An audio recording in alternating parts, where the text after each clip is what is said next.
Du groupe Génération.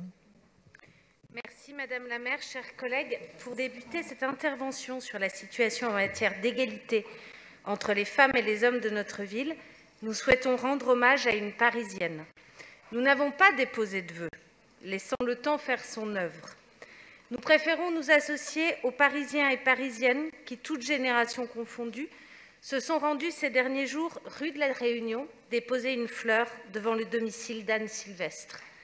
Anne Sylvestre nous a accompagnés, nous les féministes, dans de nombreux combats. En guise d'hommage, nous nous engageons à les amplifier, à soutenir ces femmes, ces filles, ces jeunes adultes de plus en plus nombreuses, à revendiquer fièrement leur féminisme, à s'organiser, à manifester pour l'acquisition de nouveaux droits pour atteindre enfin l'égalité entre toutes les femmes et tous les hommes. Bien sûr, les mouvements féministes actuels ont été marqués par les mouvements de libération de la parole des femmes, et notamment dès 2017 avec MeToo. Puis, ce mouvement a permis de mettre en lumière, ou plutôt de remettre en lumière, la lutte contre les violences sexistes et sexuelles, contre les féminicides, encore si nombreux. Le rapport le prouve, c'est pourquoi à Paris, il nous a semblé essentiel de répondre aux besoins constants d'hébergement des femmes victimes de violences conjugales. Nous félicitons celles et ceux qui font exister le projet de la résidence sociale Alix et Albert Jacquard, qui accueille depuis son ouverture 49 femmes et 35 enfants. Pour autant, nous déplorons bien sûr qu'encore aujourd'hui, dans la majorité des cas, ce sont les femmes victimes qui doivent quitter leur domicile et le manque de moyens investis par l'État, encore une fois. L'éducation à l'égalité doit débuter dès le plus jeune âge. Nous nous réjouissons des actions menées notamment dans des crèches et dans de nombreuses et nouvelles crèches.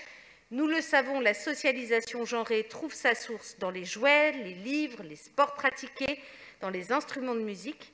Ainsi, la malle égalitaire distribuée aux établissements dont les agentes et agents ont participé à la formation nous semble primordiale.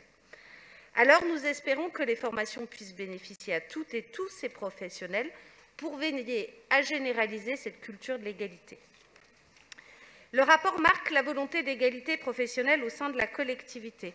Comme vous l'avez dit, Madame la maire, en parallèle de la lecture de ce rapport, nous avons été bien étonnés du reproche de l'État, accompagné d'une amende sur une soi-disant trop grande part de femmes dans les nominations des cadres dirigeants et dirigeantes. Sans vouloir vous répéter, oui, Paris progresse. Oui, les femmes sont plus nombreuses parmi les agentes de catégorie A. Les écarts de rémunération se réduisent et nous serons bien sûr à vos côtés pour déposer ce chèque. Pour autant, continuons à être vigilants et vigilantes sur le recours à temps partiel, qui est encore très majoritairement féminin, mais aussi les emplois qui sont assignés aux hommes et ceux qui sont assignés aux femmes. Les femmes ne représentent que 5% des éboueurs et éboueuses à Paris. Elles sont par contre encore très majoritaires à travailler en temps partiel dans les cantines scolaires.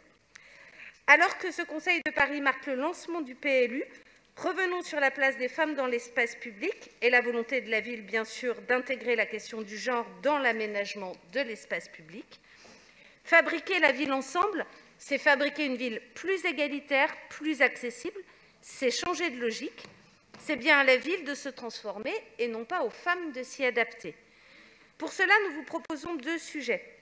Les femmes, on le sait, réfléchissent à leur mouvement dans l'espace public, elles les restreignent. Par exemple, 82% d'entre nous, contre 44% des hommes, prennent le soir leur clé à la main pour rentrer le plus vite possible dans leur voiture ou dans leur logement. Alors, depuis 1996, la ville de Montréal met en place le dispositif entre 2 arrêts. Il s'agit d'arrêts sur demande entre 2 arrêts de bus existants, permettant aux femmes, aux personnes qui peuvent aussi être discriminées et inquiétées, d'être déposées à proximité de leur logement.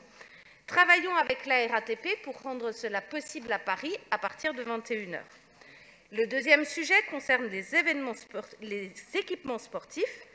Sans investir dans des lieux plus mixtes, les filles décrochent des équipements sportifs dès la 6e. Les garçons s'approprient totalement l'espace public fait par eux et pour eux.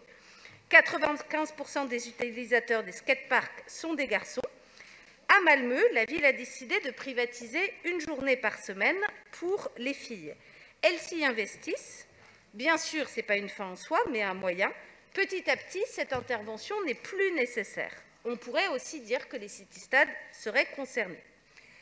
Pour finir, interrogeons-nous sur l'égalité en politique. L'exemplarité des élus ne peut plus être une simple phrase de façade. La parité ne fait pas tout. Les rapports de genre ne disparaissent pas une fois élus dans cet hémicycle. La politique les reproduit, voire les favorise. Alors il nous faut veiller à ce que toutes les fonctions, présidence, vice-présidence, Il va falloir conclure. notamment à l'AMIE, au SEM, au SPL, soient strictement paritaires. Merci beaucoup, Madame la Présidente. Je donne la parole à Madame Simonet pour 1 minute.